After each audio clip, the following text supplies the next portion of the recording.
అందరికీ నమస్తే. Welcome to our channel అభిరుచి వంటలు.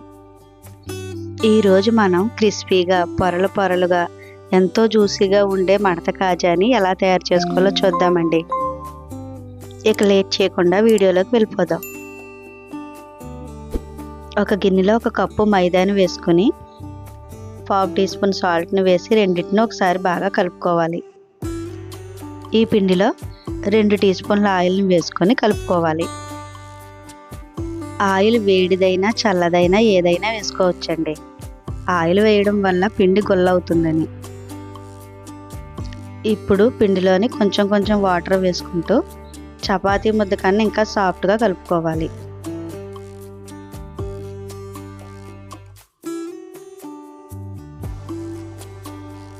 ఇలా సాఫ్ట్గా కలిపిన పిండి ముద్ద ఆరిపోకుండా ఇందులో 1 స్పూన్ ఆయిల్ వేసుకొని దీన్ని ఒకసారి కలుపుకోవాలి. పిండి ముద్దని ఇలా కలుపుకున్న తర్వాత దీనిపైన మూత పెట్టుకుని 10 నిమిషాల పాటు నాననివ్వాలి. ఇప్పుడు కాజాల్లోకి పాకాన్ని సిద్ధం చేసుకుందాం. ఒక గిన్నెలో 1 కప్పు పంచదారను వేసుకొని 1/2 కప్పు వాటర్ను వేసుకోవాలి. మైదా క్వాంటిటీకి ఈక్వల్గా షుగర్ని కూడా తీసుకోవాలండి. ఈ షుగర్ని మీడియం ఫ్లేమ్లో పెట్టుకుని పూర్తిగా కరిగేదాకా కలుపుతూ ఉండాలి.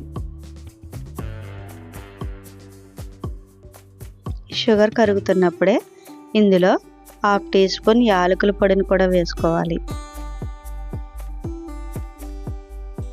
కాజాలకి ఎటువంటి పాకము అవసరం లేదండి. మనం తాకి చూసినప్పుడు 2 వేళ్ల మధ్య జిగురుగా ఫామ్ అవుతే సరిపోతుంది.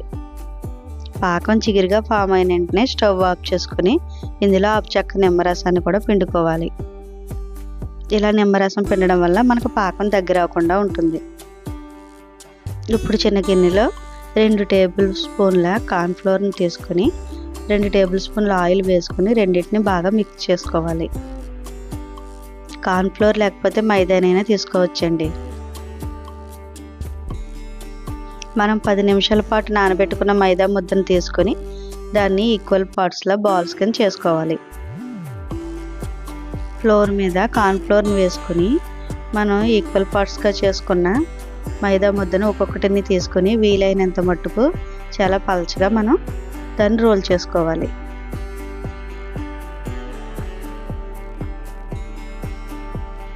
మనం తీసుకున్న పిండి ముద్దలన్నిటినీ ఇలా పలచగా చపాతీల్లా చేసుకోవాలి.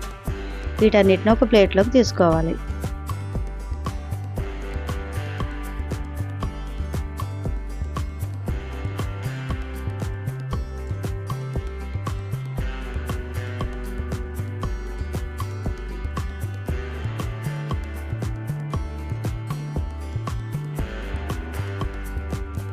చివరి ముద్దను కూడా పలచగా రోల్ చేసిన తర్వాత మనం ముందుగా సిద్ధపరచుకున్న కార్న్ఫ్లోర్ని దీనిపైన అప్లై చేసుకోవాలి. పూర్తిగా అన్ని భాగాలకి అంటుకునేలాగా బాగా అప్లై చేసుకోవాలి. దీనికి అప్లై చేసిన తర్వాత మనం ముందుగా చేసుకున్న చపాతీలను ఒక్కొక్కటిగా వేసుకొని వాటికి కూడా ఈ కార్న్ఫ్లోర్ మిశ్రమాన్ని బాగా అప్లై చేసుకోవాలి.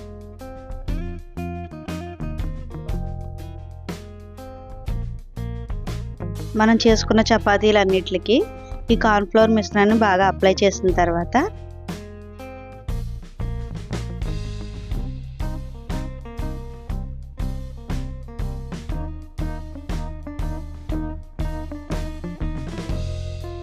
వీటన్నిటిని చాలా టైట్గా వీడియోలో చూపిస్తున్నట్టుగా రోల్ చేసుకోవాలి. ఇలా చపాతీ మొత్తాన్ని రోల్ చేసిన తర్వాత చివరి భాగం విడిపోకుండా ఉండడానికి దాన్ని కొద్దిగా వాటర్తోని నొక్కుకొని బాగా దగ్గరగా అంటించుకోవాలి.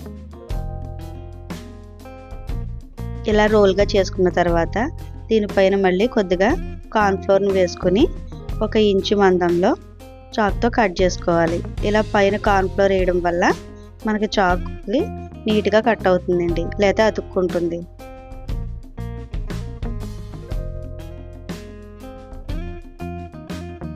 ఇలా అన్నిటినీ కట్ చేసుకున్న తర్వాత ఒక్కొక్కటిగా తీసుకొని దాన్ని ఒకసారి మధ్యలో ప్రెస్ చేసి చపాతీ కర్రతో నెమ్మదిగా ప్రెస్ చేసుకొని తీసుకోవాలి. ఇలా తయారు చేసుకున్న వీటన్నిటిని ఒక ప్లేట్లోకి తీసుకుందాం.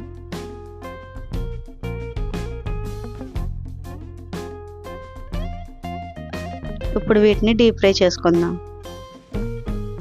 ఒక కప్పు మైదా పిండికి నాకు 13 కాజాలు వచ్చాయండి. నేను తీసుకున్నది మీడియం సైజులో.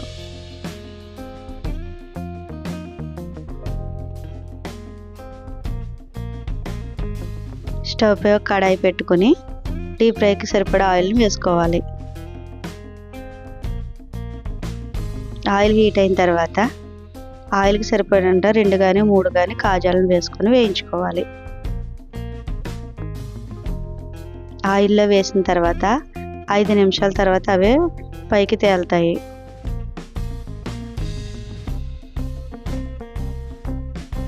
ఈ కాజాలు వేగడానికి కొద్దిగా సమయం పడుతుందండి.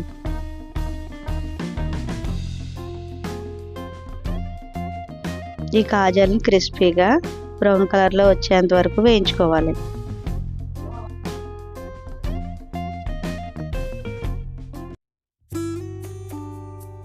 కాజాలను కలుపుతూ బ్రౌన్ కలర్ వచ్చేంత వరకు వేయించుకోవాలి.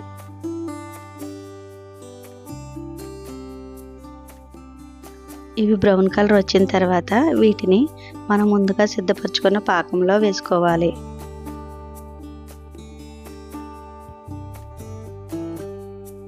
కాజాలను పాకంలో వేసి 2 నిమిషాల పాటు బాగా కలుపుకోవాలి. పాకం నుండి బయటకు తీసివేసుకోవాలి, లేదంటే కాజాలు మెత్తబడిపోతాయి. పాకం గోరువెచ్చగా ఉన్నప్పుడు మాత్రమే కాజాలను వేసుకోవాలి. అంతేనండి, పైన క్రిస్పీగా, లోన జ్యూసీగా, టేస్టీగా మన కాజాలు రెడీ అయిపోయినాయి.